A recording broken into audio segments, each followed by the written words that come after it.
ধরেন আপনাকে বলা হয়েছে কি একটা সৈনিকের সাথে যুদ্ধ করতে হবে।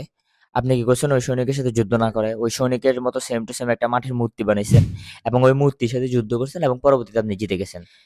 আমরা সাধারণত যখন কোনো একটা আর্গুমেন্ট করি, তখন আমরা কি করি হচ্ছে অন্যের যে আর্গুমেন্ট গুলো থাকে তার মধ্যে তার স্ট্রং পয়েন্ট গুলোকে বাদ দিয়ে তার ছোট, ছোট যে ভুল আছে বা ছোট, ছোট যে আর্গুমেন্ট আছে সেগুলোকে নিয়ে আর্গুমেন্ট করি এবং আমরা জেতার চেষ্টা করি। এবং এই ধরনের ফ্যালাসি এটা একটা ফ্যালাসি। এই ধরনের ফ্যালাসিটিকে বলা হয় অ্যাস্ট্রোম্যান ফ্যালাসি অর্থাৎ হচ্ছে খড়ের মানুষ এর ফ্যালাসি। এটার বিপরীতে আবার আরেকটা যুক্তি আছে সেটা হচ্ছে স্টিলম্যান। আপনি যখন কোনো একটা আর্গুমেন্টের বিপরীতে তার দুর্বল আর্গুমেন্টকে বাদ দিয়ে স্ট্রং বা সবল আর্গুমেন্ট গুলো নিয়ে এসে তার বিপরীতে আপনি আর্গুমেন্ট দেন এবং আর্গুমেন্টে জিতে আসার চেষ্টা করেন, এটা হচ্ছে স্টিলম্যান।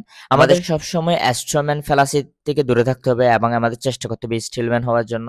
যে তখনই আমরা আমাদের আর্গুমেন্ট গুলোকে খুব ভালোভাবে শিখতে পারবো এবং আমাদের আর্গুমেন্ট গুলোকে খুব ভালোভাবে এস্টাবলিশ করতে পারবো। আসসালামু আলাইকুম রহমতুল্লাহ।